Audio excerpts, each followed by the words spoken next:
कोई भी भगवान की कथा हो, उस कथा से हमें आपको सीख मिलती है, शिक्षा मिलती है कि भाइयों अच्छे मार्ग पर चलो। अभी आप लोग कथा सुन रहे थे सती चरित्र की, सती मैया की कथा से माताओं आपको कुछ मिला? सती मैया अपने पिता दक्ष के यहाँ पर पहुंची, छोटी सी भूल बन गई उनके जीवन में तो अपने प्राणों को छोड़ना पड़ा। एक बात हम आपको और बता दें, इंसान के जीवन में अगर जरा सी एक भूल बन जाए, तो एक भूल के कारण इंसान अपनी आत्महत्या कर लेता है। एक छोटी सी भूल बन जाए तो सर उठा करके जी नहीं सकता, समाज में नहीं जी पाता। वैसे माफ करना, सती मैया पर कौन सी भूल बन गई? माताओं जरा बातचीत ना करें, शांति बनाए रखें, थोड़ा विचार करें। 3 जगह ऐसी होती हैं जहां पर बिना बुलाए चले जाओ, इसमें कोई दोष। वो जगह कौन है? गुरु, पिता और मित्र। गुरु, पिता और मित्र, 3 जगह चले जाओ, इसमें कोई दोष नहीं है। और 3 जगह परीक्षित जी ऐसी हैं जहां पर बिल्कुल झूठ बोल जाओ वो भी सत्य के बराबर होती है। एक जगह है, अगर किसी बहन बेटी की शादी हो रही हो, तुम्हारे झूठ बोलने से मेरी बहनों को अच्छा घर मिल रहा है तो गंगा उठा जाओ, 2 लाख रुपए दिलाएंगे, और भले बाद में 2 रुपए न दे।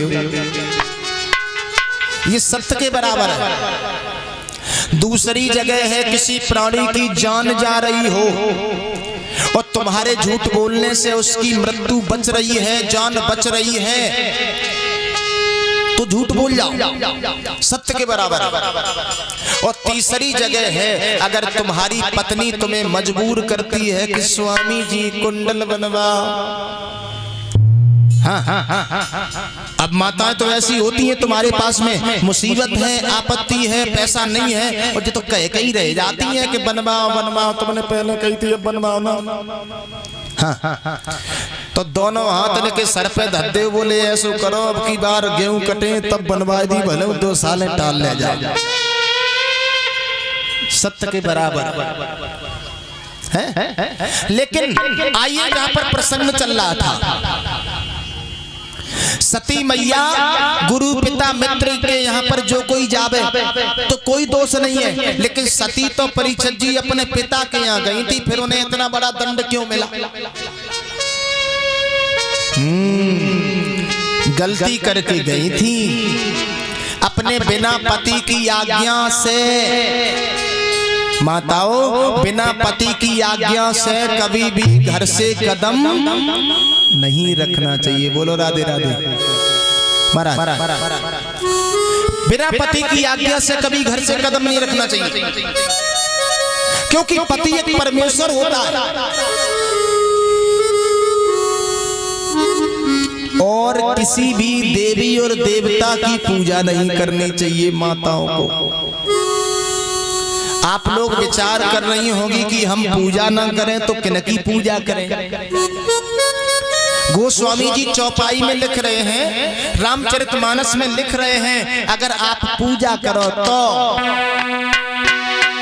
सादर सास और ससुरी पति पूजा, इनसे बढ़ के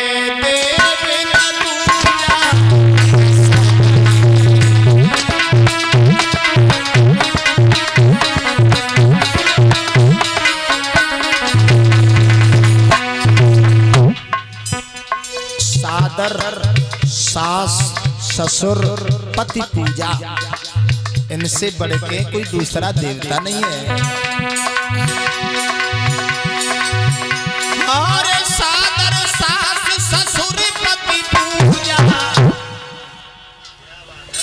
इनसे बढ़ के देव न दूजा, इनसे बढ़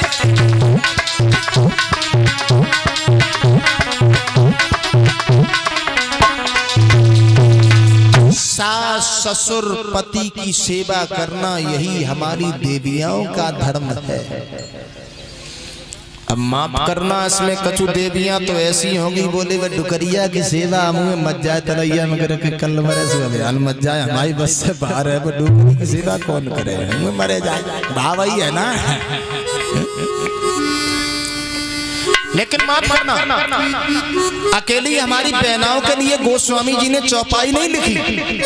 हमारी बूढ़ी माताएं जो यहाँ पर बैठी है ना, वो भी ध्यान दें, इनके लिए भी चौपाई में लिखा है कि माताओं, अगर तुम्हारे घर में हमारी पराई बहन बेटियां आती हैं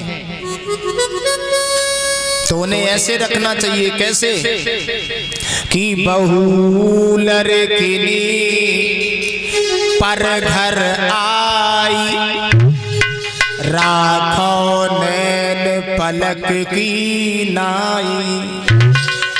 माताओं, तुम्हारे घर में एक बात हम आपको और बता देना चाहते हैं, मेरी माताओं में और बहुओं में कभी लड़ाई होने वाली नहीं है। अगर एक बात हमारी आज मान लें तो कौन सी?